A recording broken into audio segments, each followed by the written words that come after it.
Good morning, everyone. It's Wednesday, I think it's the 14th of January 2026. It'll be about 6:30. And obviously I'm off on my morning run. I'm about 3.5 k's in at this point. I didn't show you what was had beforehand, so not that interesting. This is Marsden Weir and the Wallondaloo River on the right, and I'm running up towards the historic waterworks that you might be able to see in the background there. This little gap in the fence.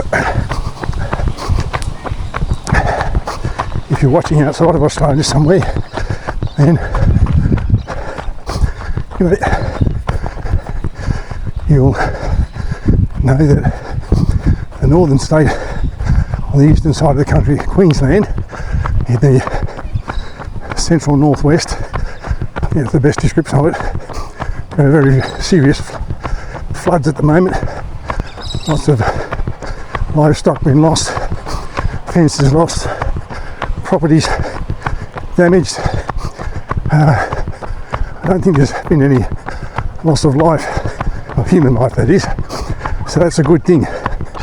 But the flooding is pretty severe, and there's more rain predicted for today.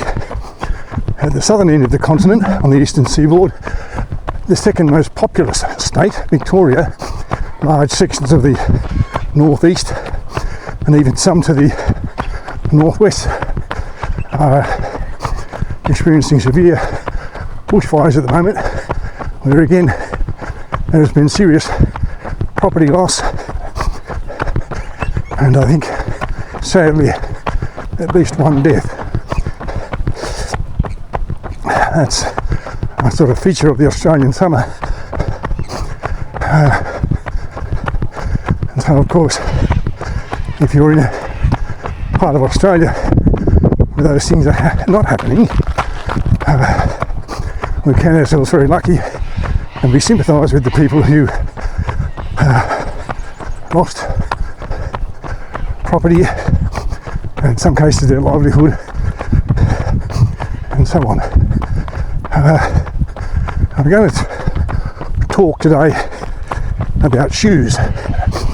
Probably the most important part of a runner's kit is the shoes. Although, having said that, I see people who regularly come to parkrun in various locations where I do it, and running bare feet, and I see a fellow when I'm at the Wishart Park Run on the south side of Brisbane who runs in sandals. The sandals being made of recycled tyres. So shoes are important that people get by with out, and it's expensive shoes. How many pairs of running, sports, athletic, or joggers, whatever you want to call them, pairs of shoes do you have? I'll up and say I have 3 pairs. One pair that used to be running shoes, that are the sole and the upper of the shoe have parted company, so they're really not good for running, not much good for walking around. You need to use them when I'm out gardening, when I remember to put them on, and mowing the grass, because I'm not going at any particular speed then. It's not like I'm going to trip over a flapping sole or something. I have a second pair that I use for just walking around, going to shops, walking the dog, all that sort of stuff. And then I have one pair that I use exclusively for running. There's a school of thought that says the number of pairs of running shoes you have or need is the number you have plus one more. And there are also people who say you should have multiple pairs of shoes so that you can cycle through them, so that the shoes have a chance to recover after each run, and the rubber and the foam inside that's being squashed by you hitting the pavement or whatever it is has a chance to recover. The sweat that's made them a bit soggy and has had a chance to dry out and so forth. Again, I'm not saying that's right or wrong, just saying that's what some people say. And some of the people who make running videos, I see that they have plastic storage containers, up to a dozen or more. Each one has a full running outfit: shorts, top, shoes and socks. So something to think about there. I did read an article last year, 2025, about running shoes, and in particular it was talking about what I have derisively referred to as the magic shoes, the carbon plated soles and the ones with the more foam than your pillow and so forth. And the article said in the last calendar year for which data was available at that time, which was 2024, 23 billion pairs of what could be classed as athletic shoes, running shoes, joggers, whatever, 23 billion were sold worldwide.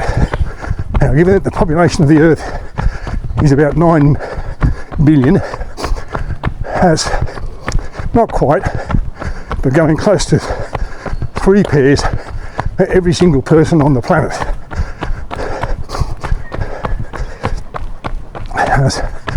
Some people have no shoes, some people have many shoes.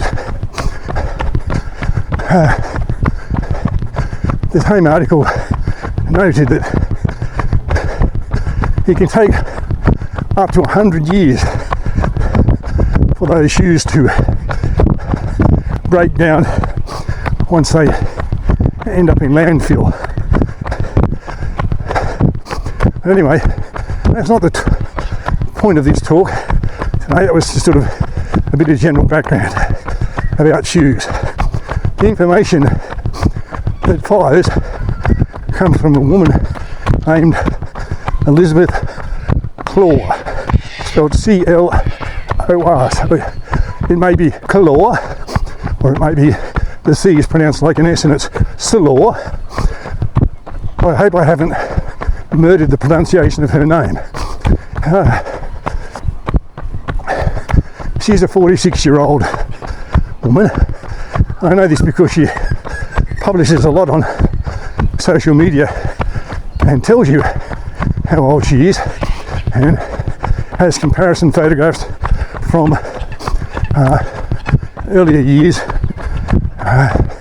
of her times for particular running events when she was younger, to prove how, despite being 46, she is, for the most part, still improving and getting better times. Anyhow, get to the point. Elizabeth is a 46-year-old woman who lives in Washington, D.C. in the United States. She's a runner. She's been running for 20 years. She's run 39 marathons and lots of other events. And she has recently run 2 marathons where she's had something interesting happen. First marathon was in Indianapolis, and the second one was in Houston. I don't know anything about either of those places. I know that Houston's in Texas, so it's pretty far away from Washington. Not sure where Indianapolis is, but I don't think it's kind of next door to Washington, D.C. But so 9 weeks ago, she ran this marathon in Indianapolis. She was going pretty well throughout the race. I should say here that she's also a certified running coach, so she knows all about preparing for a marathon and putting a program of training together so that she'd be in peak condition and so forth. So she's running this Indianapolis Marathon, and about the 20-mile mark, maybe it's 26.2 miles, about the 20-mile mark, she starts getting pain in the upper part of her hamstring, both legs, to the point where she described it as though her legs were seizing up. Now, she managed to continue to run and finish the event, and I think she ran 3 hours 20 something, and she was pretty happy with her performance. But of course, curious about what happened with her legs. He was convinced that she'd trained properly, she'd hydrated properly, she'd fueled properly before the event and during the event with various gels and so forth.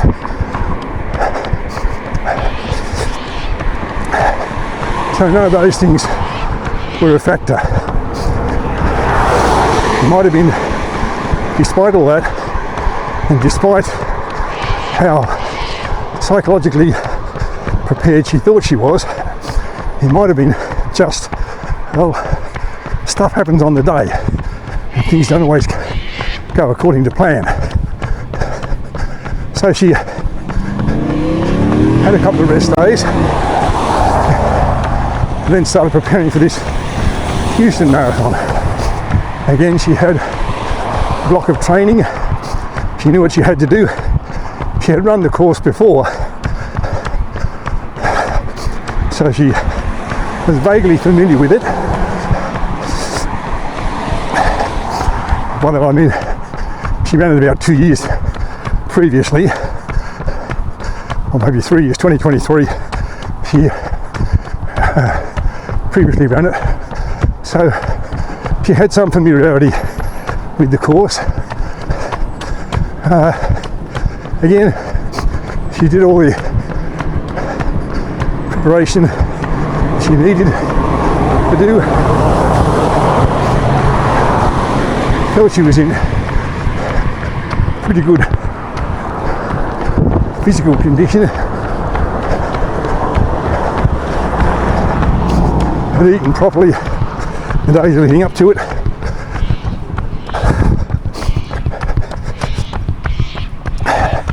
Had the nutrition she needed around on the course. She got the same problem about the same point in the event. Both hamstrings beginning to get really tight and was finding it very difficult to run.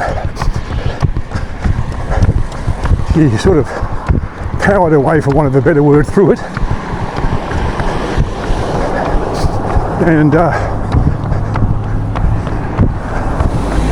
to the end of the course, having run about 3 hours 20 something again. So although she hadn't achieved her goal of a PR, as they call it, PB as we say, she had done what she thought was a respectable time. But needed to know, well, what's happening to my legs? Why is this thing happening? He reviewed the training, all that sort of stuff, and she came to one conclusion. That conclusion being that for both races, she was wearing, I think they're Nike Alpha Fly 4. Now, I don't know that shoe. I don't know anything about it. Never seen them. Only never worn them. Don't know if they're any good or not. I'm not going to say you shouldn't buy them, you shouldn't wear them. And it's important to accept that, or to at least consider the possibility that correlation doesn't make equal cause. By that I mean, yes, she had these Vaporfly full Alpha Fly 4s and was wearing them in both races, but there could have been other factors at play. Despite her saying, I'm not suggesting she's lying or anything, I'm just throwing out the possibility that there could have been other causes. But it could have been the conditions, the weather, the humidity, could have been fatigue, could have been that the fuel that she took on throughout the race, even though it's stuff that she normally uses, didn't agree with her, any number of factors. But a number of people who commented on her post made similar observations that wearing these Alpha Fly 4s is not good for them. And they felt they weren't giving their best performance, had problems with different parts of their legs. She suggests that the structure of that shoe and design of that shoe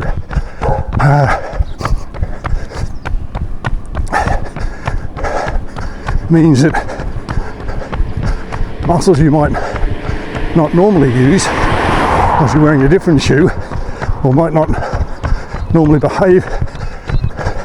might behave differently when you're wearing a different shoe, are activated or forced to behave in a different way because you're wearing these Alpha Flies.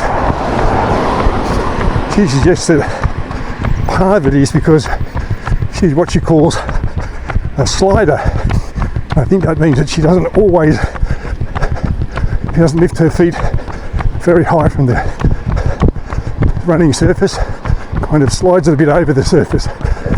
I may be wrong about that, the meaning of the word slider in that context, and I'm happy for anyone who's watching to provide a better explanation.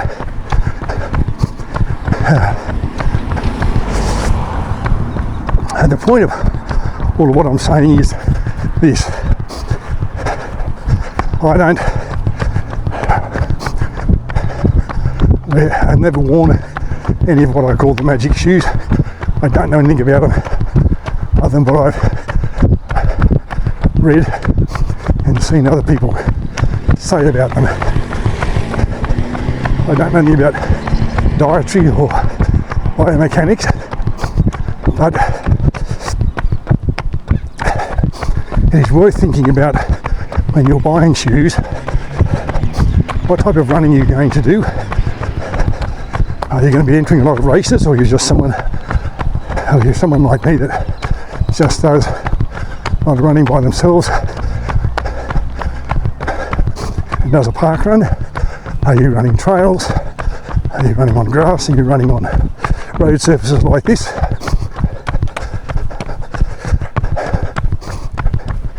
Because the type of running you do and the surface you run on does have an influence on the shoes that you should buy. Most shoes these days seem to have something of a magic shoes look about them. Very chunky sole, lots of cushioning around the heel and so forth. And on one level that perhaps makes sense because you're lessening the impact of your feet hitting the road surface or the concrete surface or whatever it is, and the foam in the shoe is absorbing most of that impact. There is some folklore that says some of those shoes can only be worn once or twice, and then the foam is unable to return to its original position, and they have to be thrown away. Like I said, that's folklore. I don't know if it's true or not.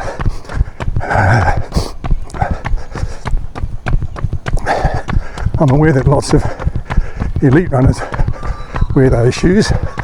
People like Kipchoge wear them, and that's because sponsors provide them, and they get a new pair for every running event they're in. They get a couple of chances to run them in on shakedown events.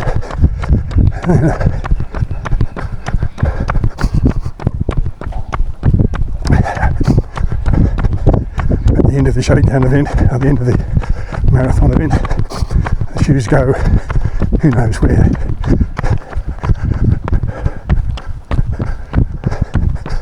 So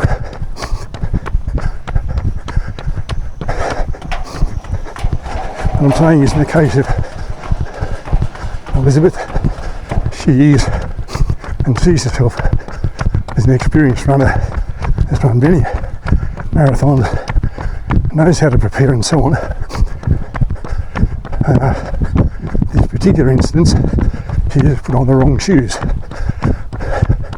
That's how she explains what happened, and she may be right.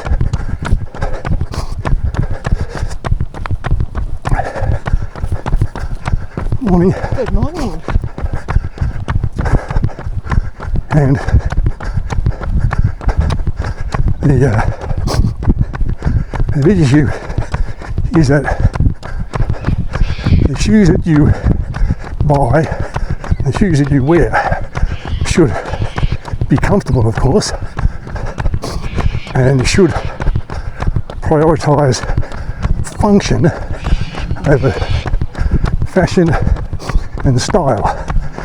And just because everybody else in the corral that you're in has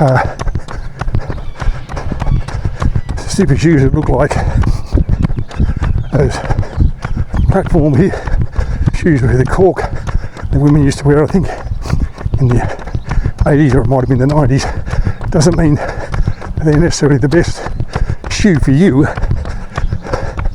and for the way you run. Alright, those are my comments and thoughts about shoes. If you have a comment or an experience with shoes that you want to share, leave it in the comment section. When I become aware of it, I will respond. I should say, just for clarity, that I have no commercial arrangements, no sponsorships. Shoes I own are ones that I wear, the ones that I bought.